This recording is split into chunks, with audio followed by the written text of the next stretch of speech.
Assalamualaikum warahmatullahi wabarakatuh. Jumpa lagi dengan saya Ibu Agustina Gentawani, guru fisika kelas 11 dari SMA Negeri 14 Bekasi. Kali ini akan membahas penjelasan konsep elastisitas zat padat dan hukum Hooke. Sebelum kita mulai pembahasan kita kali ini, mari sama-sama kita membaca basmalah. Bismillahirrahmanirrahim. Saat sedang berkendara, kamu pasti pernah melewati polisi tidur di jalan. Polisi tidur yang dimaksud bukan polisi yang sedang tiduran di jalan ya, tapi tambahan aspal atau semen yang dipasang melintang di jalan guna memperlambat kecepatan kendaraan. Nah, saat melewati posisi tidur, kendaraanmu akan sedikit berguncang karena pengaruh dari tinggi polisi tidur tersebut. Apalagi kalau polisi tidurnya ada banyak, terus jaraknya berdekatan. Berasa duduk di kursi pijat ya. Untungnya, setiap kendaraan memiliki alat yang berfungsi untuk mengatasi setiap guncangan yang terjadi di sepanjang perjalanan. Peredam kejut atau shock absorber nama kerennya. Peredam kejut akan menyerap setiap guncangan dan mengubahnya menjadi gerakan yang elastis. Perlu kamu ketahui, peredam kejut sangat penting untuk keselamatan. Tanpa adanya alat ini, bisa-bisa kendaraanmu akan terpental saat melewati polisi tidur atau jalan yang tidak rata permukaannya. Kalau kamu lihat gambar di atas, bentuk peredam kejut terlihat seperti pegas ya. Hal ini yang menyebabkan sifatnya menjadi elastis. Tapi ngomong-ngomong masalah elastis, memangnya elastis itu apa sih? Konsep elastisitas pada benda padat. Oke, sebelumnya, mari kita lakukan eksperimen sederhana. Coba kamu cari dua macam benda berbeda, yaitu pegas dan lilin mainan atau plastisin. Kemudian, kamu tarik kedua benda tersebut secara bergantian dan lihat apa yang terjadi. Pegas akan kembali ke bentuk semula setelah ditarik, sedangkan lilin mainan akan berubah ke bentuk yang baru, yaitu menjadi lebih panjang. Pasti itu jawabannya. Tapi, kenapa bisa begitu ya? Jadi gini, pada dasarnya, semua benda yang ada di bumi dapat mengalami perubahan bentuk atau deformasi apabila diberikan sejumlah gaya. Kemungkinannya seperti percobaan di atas tadi. Benda tersebut dapat kembali ke bentuk semula saat gaya yang diberikan dihilangkan atau benda tersebut berubah menjadi bentuk yang baru. Kalau gaya yang diberikan pada benda terlalu besar dan benda sudah melewati titik maksimalnya untuk meregang, bisa jadi benda tersebut akan hancur loh. Pengertian elastisitas zat padat. Nah, kemampuan yang dimiliki benda untuk kembali ke kondisi awalnya saat gaya yang diberikan pada benda tersebut dihilangkan disebut elastisitas atau benda tersebut memiliki sifat yang elastis. Contohnya seperti pegas, karet gelang, per, dan lain sebagainya.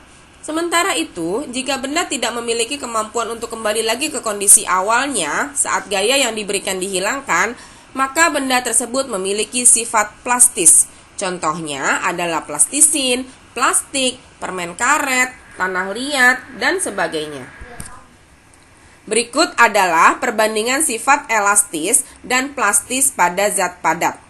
Sifat elastis pada pegas, dilihat bentuk awalnya seperti ini, kemudian sifat plastis pada tanah liat.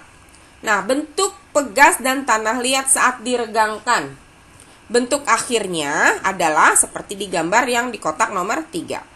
Umumnya, setiap benda yang memiliki sifat elastis pasti juga akan memiliki sifat plastis. Loh, kok bisa? Oke, misalnya saja. Pegas yang kamu gunakan pada eksperimen pertama tadi, kamu rentangkan secara terus-menerus dengan gaya yang semakin kuat. Apa yang akan terjadi? Hubungan antara gaya dengan pertambahan panjang benda elastis. Mula-mula, mungkin pegas akan tetap kembali ke bentuk semula bila gaya yang kamu berikan tidak terlalu besar. Tapi, apabila pegas kamu rentangkan dengan gaya yang lebih besar lagi, ada saatnya pegas menjadi kendur dan sampai di titik tertentu. Pegas tidak dapat kembali ke bentuk semula atau plastis. Kondisi ini menandakan kalau elastisitas pegas sudah terlampaui. Jika gaya terus diperbesar sampai melewati kemampuannya untuk meregang, maka pegas akan patah. Hubungan antara gaya yang diberikan pada pegas dengan pertambahan panjang pegas dapat dibuat ke dalam bentuk grafik seperti gambar berikut ini. Ini adalah grafik hubungan antara gaya dengan pertambahan panjang pegas. Jadi, jika semakin diberikan gaya, pegas akan bertambah panjang dan pada titik tertentu akan mencapai titik patah.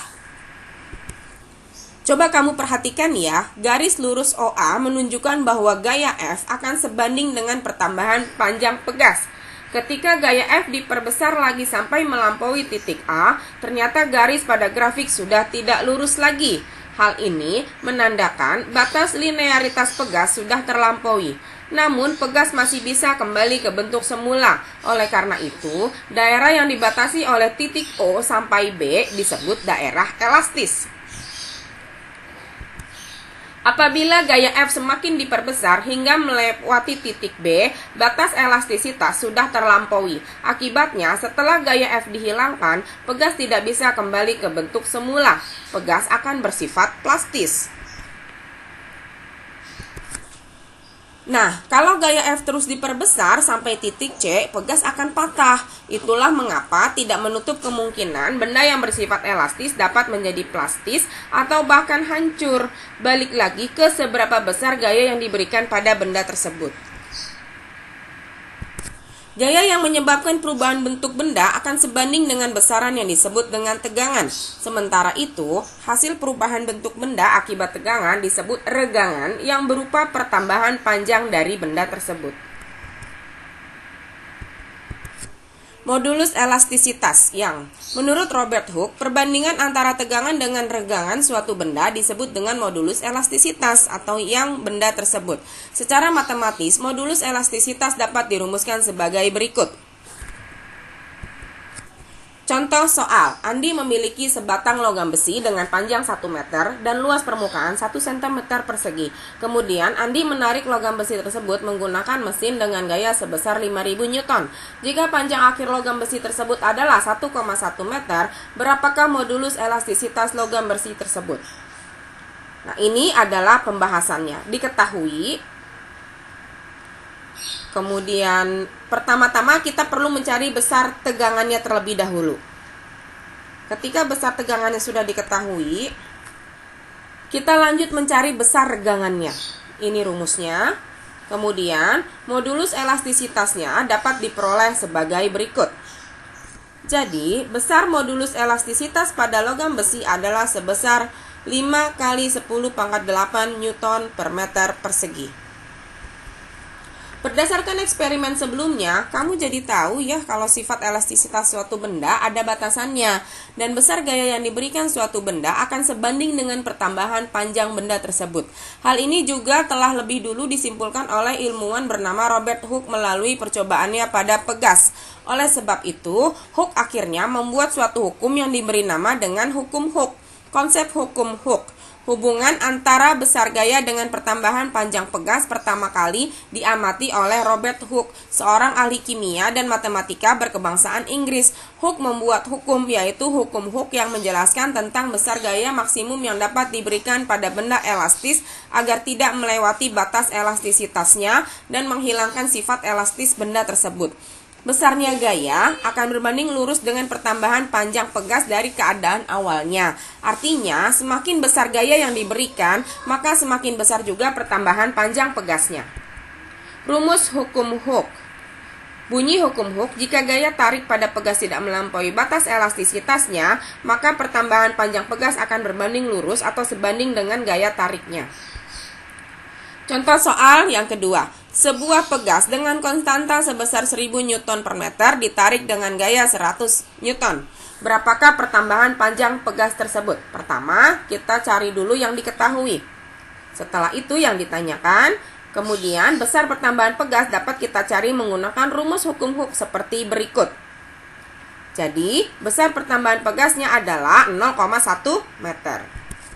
Penerapan konsep hukum hook dalam kehidupan. Konsep hukum hook ternyata banyak sekali diterapkan pada benda-benda di sekitar kita. Selain penerapannya pada peredam kejut atau shock absorber kendaraan, beberapa contoh benda yang menerapkan konsep hukum hook antara lain kasur pegas, spring bed, ketapel, busur panah, neraca pegas, sampai benda yang sering kamu gunakan sehari-hari. Apakah itu? Ayo, ada yang bisa menebak? Ya, betul. Per pada pulpen. Tidak hanya itu saja loh, masih banyak benda-benda lain yang menggunakan konsep hukum hook ini. Coba tulis di kolom komentar ya bagi kamu yang tahu. Wah, selesai sudah ya materi kita kali ini. Bagaimana? Seru nih. Seru nggak nih pembahasannya? Terima kasih. Sampai jumpa pada pembahasan materi fisika kelas 11 berikutnya. Assalamualaikum warahmatullahi wabarakatuh.